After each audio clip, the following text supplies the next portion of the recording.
শুনলে অবিশ্বাস্য মনে হবে, কিন্তু পৃথিবীতে নাকি এমন কিছু জায়গা আছে যেখানে গ্র্যাভিটি বা মাধ্যাকর্ষণ শক্তি কাজই করে না। কি বিশ্বাস হচ্ছে না? চলুন আজ আমরা ঠিক এই রহস্যের গভীরে ডুব দেব।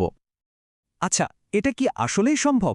ভাবুন তো একবার, একটা গাড়িকে নিউট্রালে রাখার পর সেটা নিজে নিজেই গড়গড়িয়ে পাহাড়ের ওপরের দিকে উঠছে। এই যে অদ্ভুত দৃশ্য, এই প্রশ্নটাই আমাদের আজকের আলোচনার মূল বিষয়।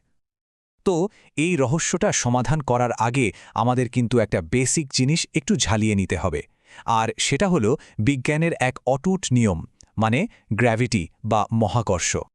একদম সহজ কথায় গ্র্যাভিটি কি?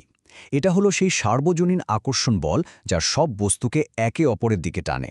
আর আমাদের পৃথিবীতে এই শক্তিটাই সব কিছুকে মাটির দিকে, মানে নিচের দিকে টেনে ধরে রাখে।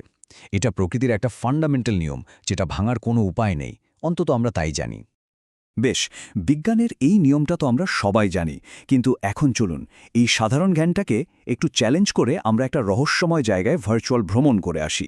এমন একটা জায়গা যেখানে যা ঘটে তা সাধারণ যুক্তি দিয়ে মেলানো বেশ কঠিন। আমাদের প্রথম স্টপ ম্যাগনেটিক হিল, বাংলায় যাকে বলে চৌম্বক পাহাড়। আর শুনলে অবাক হবেন, পৃথিবীতে কিন্তু একটা নয়, বেশ কয়েকটা জায়গা আছে, আর ট্যুরিস্টদের কাছে তো এগুলো ভীষণ জনপ্রিয়। সেখানে যাওয়া একজন পর্যটকের অভিজ্ঞতাটা ঠিক এরকম। গাড়িটা জাস্ট নিউট্রালে রাখলাম আর ওটা নিজে থেকেই ওপরের দিকে উঠতে শুরু করল। কি যে অবিশ্বাস্য একটা অনুভূতি! মানে জাস্ট একবার কল্পনা করুন দৃশ্যটা, কি অদ্ভুত, তাই না? তো আসল ব্যাপারটা কি? এর পেছনে কি সত্যি সত্যি কোনো অজানা ম্যাগনেটিক ফোর্স কাজ করছে? মানে কোনো চৌম্বক শক্তি কি গাড়িটাকে উপরের দিকে টেনে তুলছে, নাকি গল্পটা আসলে অন্য কিছু? আচ্ছা, অনেক তো রহস্য হলো, এবার সময় হয়েছে এই ধাঁধার আসল উত্তরটা খোঁজার। চলুন এই বিভ্রমের পর্দাটা একটু সরানো যাক, দেখা যাক আসলে কি ঘটছে ওখানে। ব্যাপারটা খুবই ইন্টারেস্টিং। একদিকে আছে একটা প্রচলিত ধারণা বা মিথ, সেটা কি, যে এই পাহাড়ে এমন কোনো রহস্যময় শক্তি আছে যেটা জিনিসপত্রকে উপরের দিকে টেনে নেয়। আর অন্যদিকে আছে আসল সত্যিটা, বাস্তবতা হলো এটা পুরোটাই একটা দারুণ অপটিক্যাল ইলিউশন, মানে চোখের ভুল, যা তৈরি হয় চারপাশের ল্যান্ডস্কেপের কারণে। আর এই চোখের ভুলের জন্য দায়ী কে জানেন? একটা হেলানো দিগন্ত রেখা। হ্যাঁ, ঠিকই শুনছেন। তার মানে হলো আমাদের চোখ যা দেখছে আর মস্তিষ্ক যা প্রসেস করছে, তার মধ্যে একটা গণ্ডগোল হয়ে যাচ্ছে। ব্যাপারটা কিভাবে কাজ করে চলুন একটু ধাপে ধাপে বুঝি। প্রথমত, ওখানকার ল্যান্ডস্কেপের কারণে আসল যে দিগন্ত রেখা মানে হরাইজন, সেটা ঠিকমতো দেখাই যায় না, ওটা ঢাকা পড়ে যায়। এরপর আমাদের ব্রেন তো একটা রেফারেন্স পয়েন্ট খোঁজে, কোনটা সমতল, কোনটা উঁচু, কোনটা নিচু, এটা বোঝার জন্যে। তখন সে কি করে?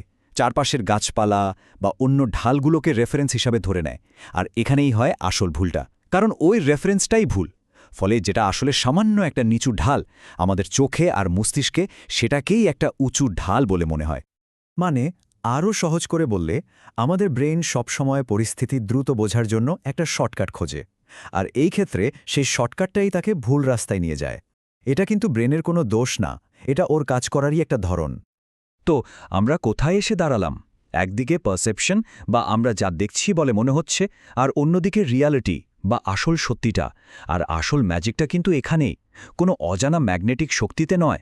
আসল জাদুটা লুকিয়ে আছে আমাদের নিজেদের ব্রেনের মধ্যেই, ওটা যেভাবে কাজ করে তার মধ্যে। তাহলে আজকের এই আলোচনা থেকে আমরা কি কি শিখলাম? ১. গ্র্যাভিটি আসলেই একটা ধ্রুবক আর নির্ভরযোগ্য শক্তি। ২. এই যে মিস্ট্রি স্পট বা রহস্যময় জায়গাগুলো, এগুলোর বেশিরভাগই আসলে গ্র্যাভিটি হিল, মানে পুরোটাই একটা পারসেপশনের খেলা, একটা দৃষ্টিভ্রম। ৩. আমাদের ইন্দ্রিয়গুলো চারপাশের পরিবেশ দেখে খুব সহজেই বিভ্রান্ত হতে পারে। আর সবচেয়ে বড় শিক্ষাটা হলো, অনেক সময় কাল্পনিক গল্পের সেই বাস্তব বিজ্ঞানটা অনেক বেশি অবাক করার মতো হয়। আর শেষ করার আগে একটা প্রশ্ন রেখে যেতে চাই। ভাবুন তো, যদি একটা সাধারণ পাহাড়ের ঢাল আমাদের ইন্দ্রিয়কে এতটা বোকা বানাতে পারে, তাহলে আমাদের প্রতিদিনের জীবনে আমরা হয়তো আরও কত কি ভুল দেখছি বা ভুলভাবে উপলব্ধি করছি, তাই না? এটা কিন্তু বেশ ভাবার মতো একটা বিষয়।